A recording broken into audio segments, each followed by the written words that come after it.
This is another in the series of the airborne aerials, and today a beautiful sunny day, very little breeze, ideal for aerostats. And what I'm doing today is two different types of aerial.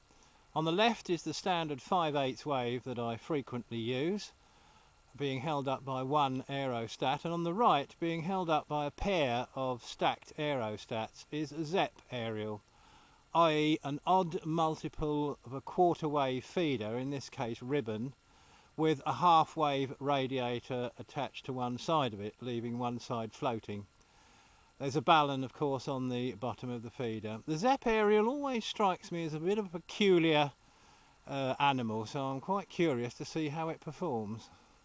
My standard little T-match setup, with the end-fed on the blue wire at the bottom and the Zepp via the coax on the top. I'm going to match both aerials independently so that I can switch from one to the other. Just make a note of the settings so that I can flick from one to the other, reset and get some reports. So that's the plan. Well, that was a very interesting hour or so.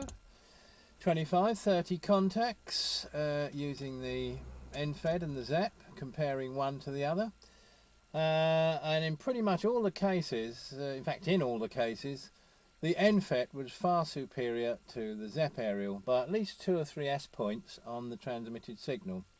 Now that was also reflected by the received signal as well, showing 2 or 3 S point difference, with the end-fed coming out as the better aerial. I was hoping that the Zepp aerial was going to be nice and quiet on receive, but proportionally it wasn't, so there just seems little point in pursuing using a Zepp aerial. So I shall just stick with the normal 5/8 wave end-fed when I just want a bit of a session on 80 metres. And that concludes the experiment between the Zepp and the end-fed aerial.